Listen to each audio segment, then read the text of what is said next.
ऋषि वाल्मीकि रामायण के संबंध में हम बहुत कम जानते हैं। श्री रामचरितमानस के संबंध में तो हम प्रायः पढ़ते हैं, सुनते हैं।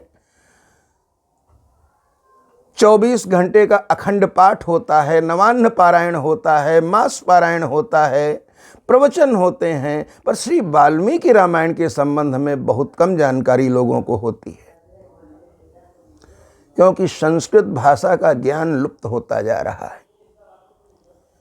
हमारे एक परम प्रिय मित्र कह रहे थे कि हिंदू धर्म का पतन हो रहा है, धीरे धीरे एक दिन हिंदू धर्म समाप्त हो जाएगा। हमारी उनसे चर्चा हुई, उन्होंने कुछ कारण बताए, लेकिन बंधुओं एक कारण ये भी है कि हमें संस्कृत भाषा का ज्ञान नहीं है।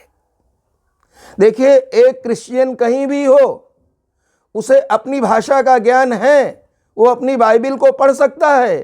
एक इस्लामिक व्यक्ति कहीं भी हो, लेकिन उसे अपनी भाषा का ज्ञान है, अपनी कुरान को पढ़ सकता है।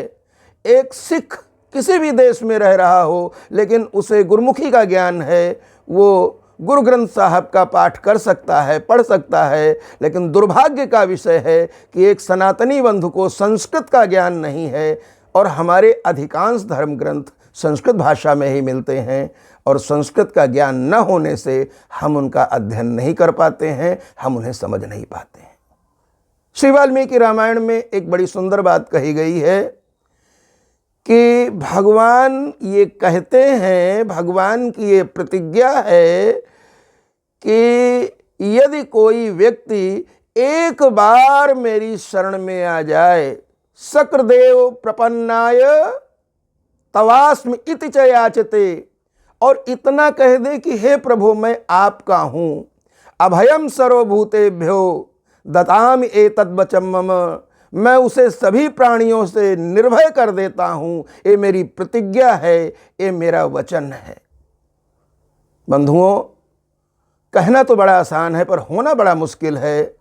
जब हम ये माने बैठे हैं कि हम संसार के हैं, संसार हमारा है, तो हम भला ये कैसे मान लें कि हम भगवान के हैं और भगवान हमारे हैं। पर हकीकत यही है, संसार न हमेशा था, न हमेशा रहेगा, और न इसके संबंध हमेशा रहेंगे। परमात्मा हमारे थे, हमारे हैं और हमारे रहेंगे, ये भाव दृढ़ रहना चाहिए। इसी में हमारा कल्याण है। जय सिया राम।